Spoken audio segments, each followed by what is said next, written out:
The Cowboys tried to change it up over the weekend, going with Connor Dow for some 3-and-D action. We just didn't quite have the results we wanted. We need results this season in baseball, especially now that a legend in Cowboy baseball is gone. The defensive line has guys. The defensive line had time. But speaking of 3-and-D, let's try to run this thing back here. This time, no basketball. You are Locked On Oklahoma State, your daily podcast on the Oklahoma State Cowboys, part of the Locked On Podcast Network, your team every day.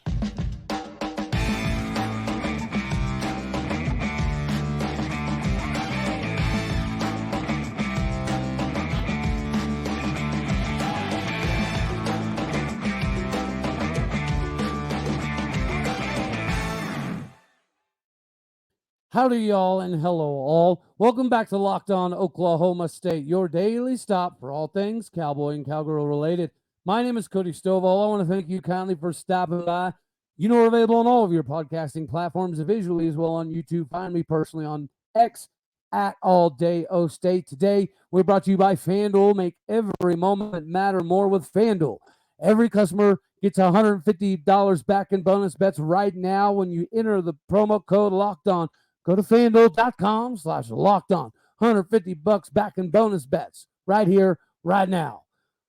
Right here, right now. Well, it's not about Cowboy basketball, but that's probably because you watched the game over the weekend. Therefore, we will save that for a little bit later on. Now, we do have to talk about some 3-and-D, but not on the hardwood. I know, big surprise. We're going to talk about 3-and-D from a defensive perspective. And when it comes to Oklahoma State specifically, clearly we're in a little bit of a prove-it scenario, right? With this many returning starters around everybody on the defensive line returning, you can see, or you can at least feel, that Mike Gundy understands that he's got to win now. Offensively, we can talk for hours and hours and hours about Casey Dunn, but let's talk about the defense.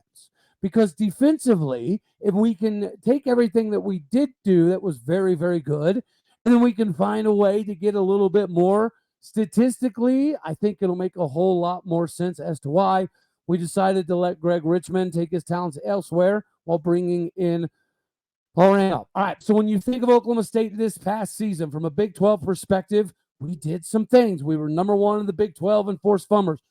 We were number one in the Big 12 in fumbles recovered. We were number 4 in the Big 12 in sacks with 27. We were number 1 in the Big 12 in fourth down. We were number 2 in America in the NCAA on fourth down, giving up 24%. Opponents were 6 of 25 on Oklahoma State on fourth down. We were number 28 in the country in the least amount of penalties. We were number 18 in the country in least amount of penalty yards. We were tied with Kansas State and South Alabama at 25th for interceptions. We had 13, averaging 1 pick per every 33.3 throws by the opposing quarterback. We were number 13 in the country in NCAA punt return defense. And then on 18 punts, we only gave up 53 yards total. We were tied with Alabama at number 46 in the country in tackles for loss, right above K-State.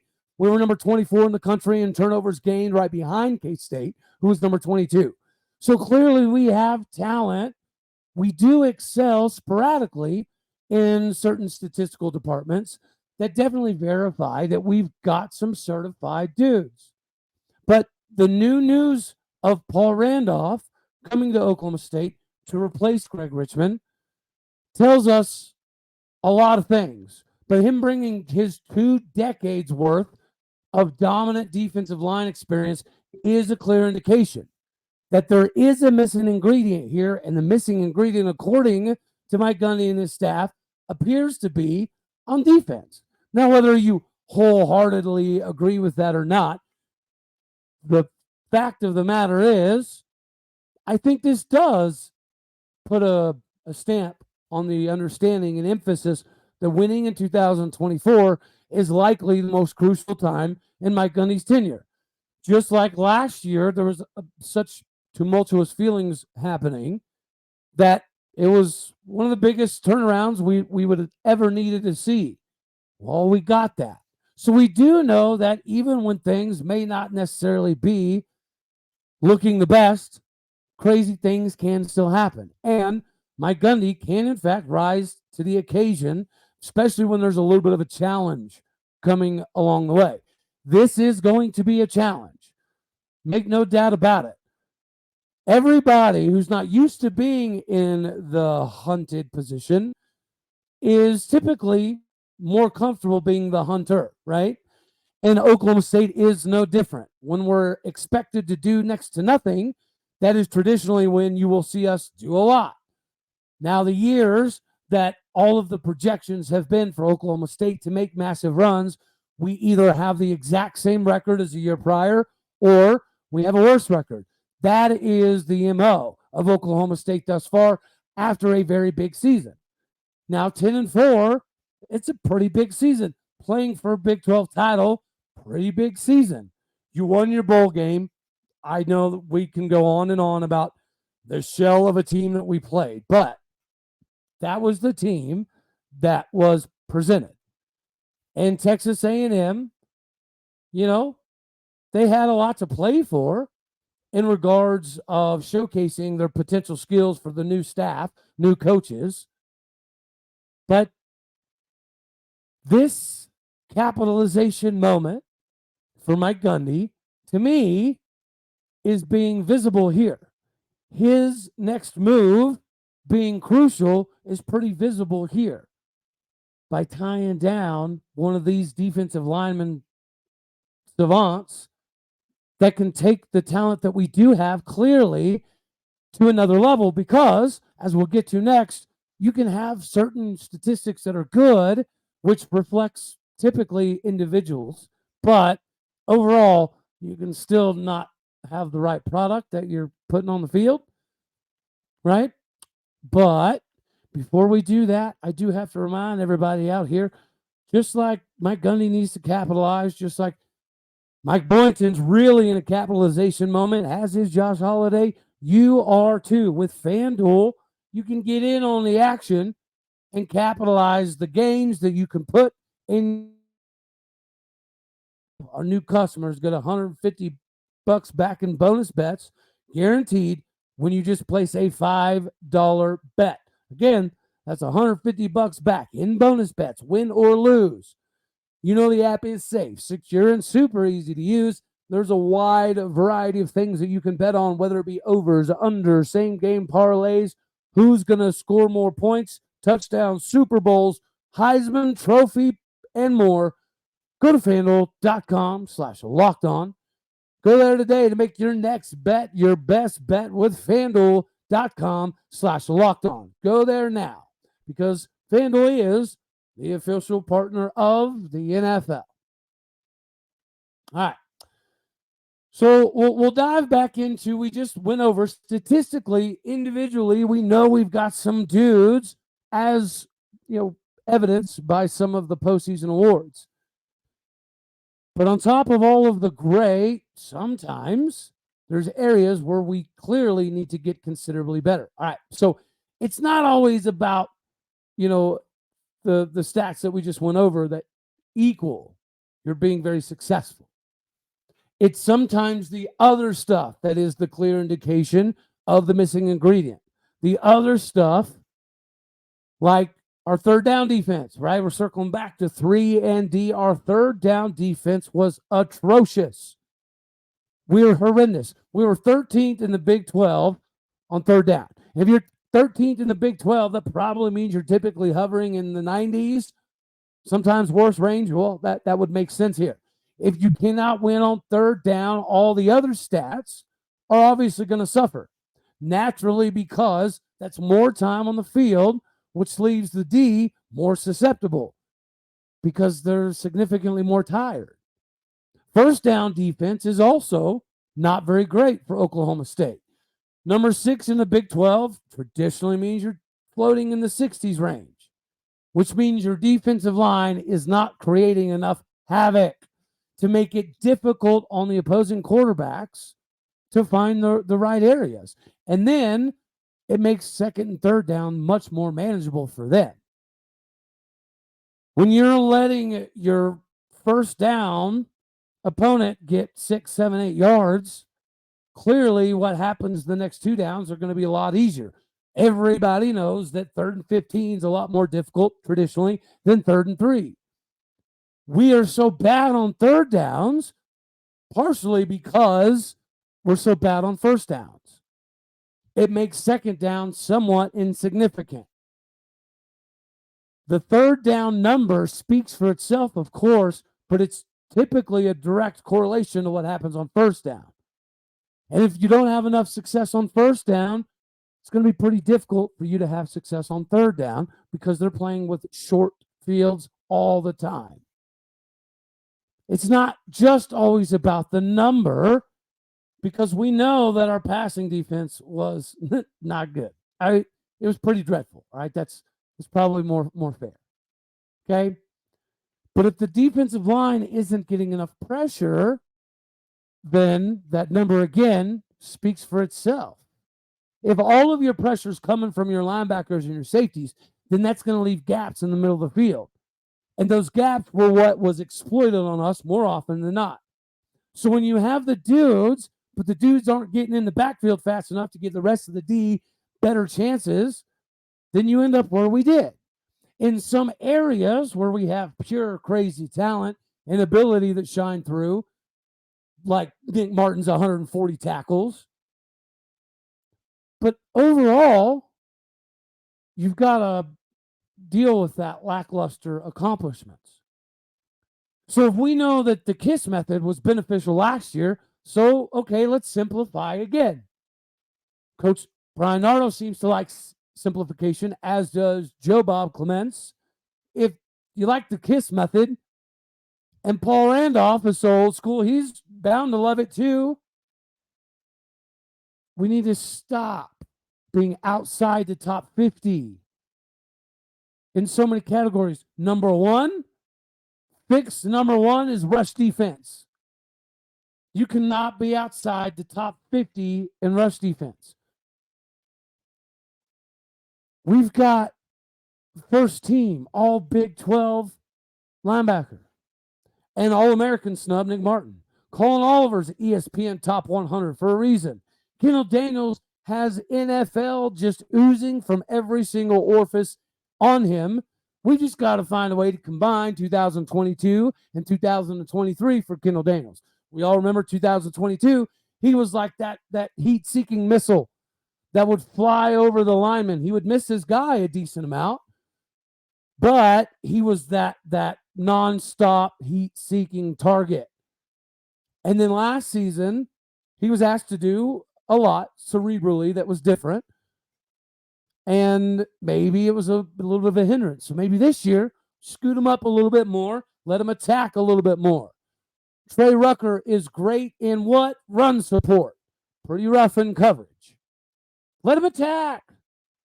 Let Trey Rucker do what he does. Same with Kendal Daniels. Before Lyric Rawls got hurt, he was just the faster version of Trey Rucker, right? Same strengths, to some degree, some of the same weaknesses, and some of the same abilities to deliver the absolute boom and get a hit sometimes with a little bit of a bust. DeSean Brown can bend, he can bull rush, he can blitz, but he isn't using technique to shave off those milliseconds. Guys, he barely missed so many sacks and tackles for loss this season.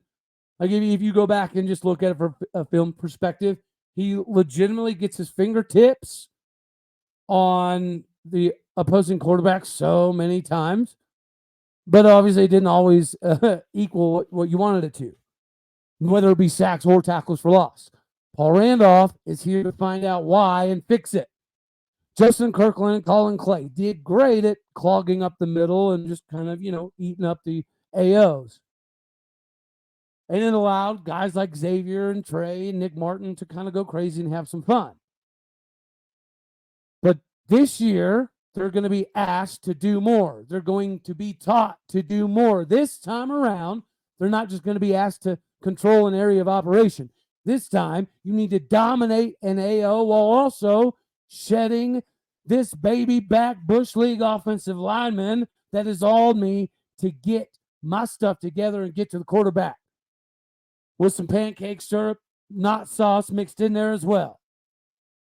Chem Epps will be bigger. I think Esenwoon is a very intriguing prospect. You've heard me talk multiple times about Taiwan Ray. The safety room is still young, talented, better, but still young. And it doesn't even necessarily take into consideration Kobe Hilton coming over. We can be perfect at what's already available. Okay? What's already readily available to us is just to absolutely dominate the run game.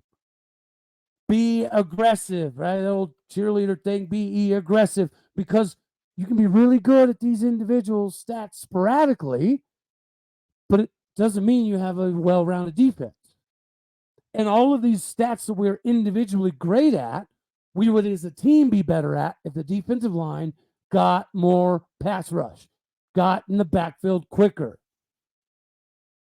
We don't necessarily need the best, most well-rounded secondary to start off with. We know what our strengths are, as does most everybody else. So take the run game away. Come downhill. If we're a downhill team, we cannot be number 120 whatever in pass coverage. We cannot be number 67 or whatever against the run. If the back end takes a little bit of time, okay, fine. But in the interim, just tell these dudes to go fly around and send messages. How you Tony Soprano style. Go out there and send a message, because if we do that, we likely win again. More than we did in 2023, which is why Paul Randolph has now taken over for Greg Richmond. And it's caught a lot of people by surprise, myself included to some degree. It is a good thing, though, because Mike Gundy's typically hesitant to make these drastic changes. But here we are. And now we kind of dove in a little bit deeper to find out why. How are you number one in this and number one in that and number one in this and number 4 in that? But also, get rid of your D-line coach. Well, this is why. When you're horrendous on third down, when you're not great in the red zone, when you're not great on first down, these are the things that need to happen. You know Joe Bob's going to help bridge the gap, as is the continuity of having Coach Tim Duffy in the back and Coach Dan Hammersmith in the back. Thankfully, we got to look at a 2024 season from the top spot. Arizona's in a little bit of turmoil. Now, granted, they're keeping a large portion of their players, which is phenomenal for them. Happy for them. Great for them. But they lost all of their staff for the most part, right? So it is not going to be the same. Utah, they've got Cam Rising. They've got a lot of talent offensively. They've got some dudes defensively, especially a linebacker, but they've lost legitimately 80% of their corners, defensive backs, to the transfer portal. So this is a good move. And now that we know why it's a good move, we can look to the development side of the game for guys like Jaleel Johnson and Colin Clay and Justin Kirkland and Deshaun Brown, Xavier Ross. Guys, Xavier Ross came back for a reason. Reggie Grimes decided that maybe Xavier Ross was a little bit more than he could bite off. Numerically, it would have been great to bolster some more on the defensive line, but clearly we decided, okay, if we can't go get a bunch of 5-star, 4-star transfer defensive linemen right here, right now, because numerically we're not where we need to be with having an exorbitant number of 6-year, 7th-year guys returning. Obviously, there's going to be a little bit of a numerical manipulation you're going to have to do there. But in that process, we decided maybe we can't go get a bunch of dudes. We can't spend a bunch of money to go get D linemen, because we've spent a lot of money keeping the Ollie Gordons and the Nick Martins and the Brendan Presleys of the world here. So let's just reallocate some money and spend a little bit extra and go find somebody that can take the group that's already here and make them significantly better. It's a very, very smart use of resources, and it's a very smart indication that Oklahoma State realizes, or Mike Gundy, better yet, realizes that 2024 is a massive, massive campaign for him. Not only will it be the Heisman campaign for Ollie Gordon, but this is a big campaign for Mike Gundy in just simply the name of getting stuff done. Speaking of getting stuff done, y'all know, grew up in Stillwater, went to high school in Stillwater, but I was born in Enid. I still have some affectionate feelings for Enid, even though I don't love what it's kind of become. Nonetheless, we say goodbye to Cecil O'Brate. At 95 years old, the Oklahoma A&M Aggie was responsible for a lot of the things you're seeing right now, with Oklahoma State's baseball stadium being ranked by Division I baseball #1 stadium in America 3 years in a row now, likely to be 4 years in a row now. The Cowgirls check in preseason number 12 in America. That's expected. It's also expected for the Cowboys to come into the season ranked. We are not. For the first time since 2018. And you'd have to dig even further back before that. Cowboy baseball is very, very, very rich in history, just like basketball. Now, basketball, we know that's, we're not going to get bogged down in that. But with Cecil O'Brate, the Enid native, going to Oklahoma A&M, 46, 47, back in the heyday, the A&M Aggies. Matter of fact, when we were winning national titles in basketball, and right after a national title in football, this man was able to take his love for Oklahoma State, his love for baseball, and build the best facility in the country. Cecil O'Brate put all that money behind that facility because Oklahoma State baseball should always host regionals, of course, duh, but also super regionals. That's why O'Brate Stadium was built and designed, was to host super regionals. The seating can be expanded. There's a lot of things that can be done that are already organically kind of built in to the atmosphere that is O'Brate. Yet, we're failing to get everything out of that stadium if we're not hosting supers. We all know Coach Kenny Gajewski for Cowgirls softball deserves the next big thing, which is the next stadium on campus. But Cecil O'Brate deserves a super regional to be hosted in Stillwater, Oklahoma this year. We just talked about in football, it's it's usually better to be the hunter as opposed to being the hunted. We're always hunted in baseball. We're always, top 2, top 3. Well, this might be a little bit different. It might make it a little bit better. I don't want to say easier, because you're still going to have to play your Dallas Baptists and ORUs of the world and Wichita State, teams that are traditionally good at baseball.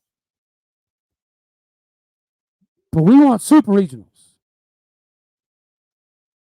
It doesn't matter if it's TCU, Baylor, Texas Tech. A lot of good baseball can be played in this conference.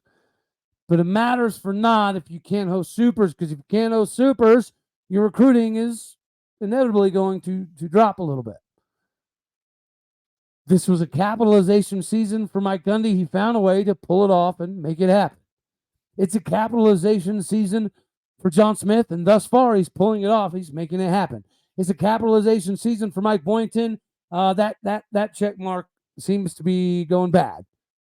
But it's a capitalization moment for Josh Holliday, and in my opinion, because of the new news of Cecil O'Brate's passing, it makes the games this season mean a little bit more. It just does. And I might be crazy, Let me know that in the comment section if I am. Okay. I don't think that I am. Josh Holliday's good. He's very, very good. He's good for Oklahoma State.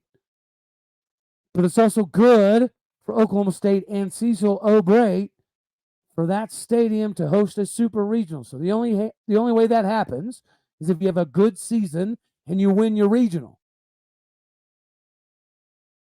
That should be the objective. Win the regional. Host a super, which means you have to be good enough throughout the course of the season to be a top 10 team.